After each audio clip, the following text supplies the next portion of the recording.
Hello everyone. Today I want to show you one of the newest features in Parol. It's the new export subcommand. In this video, we will export language-agnostic parser models as JSON.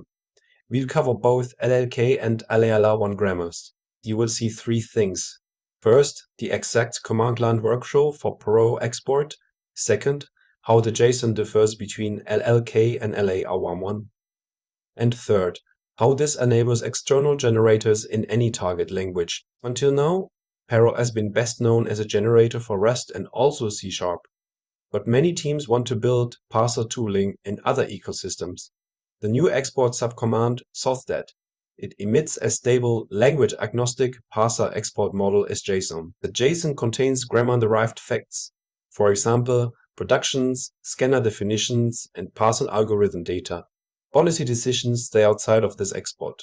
Things like naming style, file layout, or runtime integration remain in your external tool config.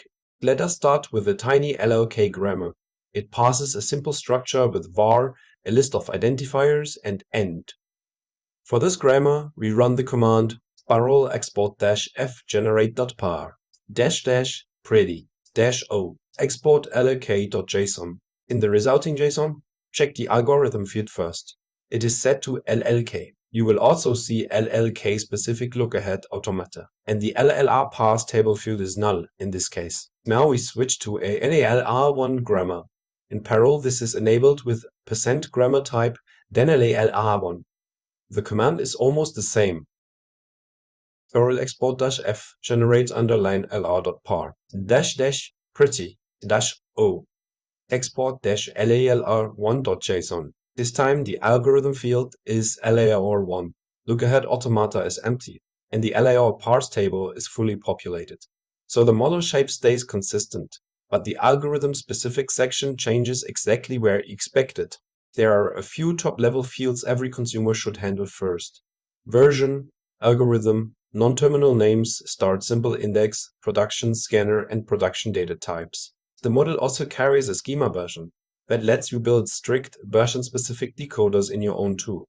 There is also a machine-readable JSON schema for version 1, so you can validate exported files in CI. With this export model, you do not need to re-implement grammar analysis. You consume Parol's deterministic parser facts and focus on your own runtime and API shape. For reproducible builds, persist to artifacts, your exported parser model JSON, and your external consumer config. Together, they define exactly how generated code was produced. So to recap, Parol export gives you a language-agnostic JSON contract, supports both LLK and LALR1, and cleanly separates parser facts from generator policy. If you are building parser tooling outside of Rust or C#, this is the fastest way to stand on Parol's parser analysis and move quickly. If you want to see a real example on how an external generator from this JSON model works, please have a look at the parol-pygen project. It generates Python parsers by consuming parol export JSON. I will put links in the description to the Parol repository, the export model contract chapter, the JSON schema, and the parol-pygen project. Thanks for watching and see you next time.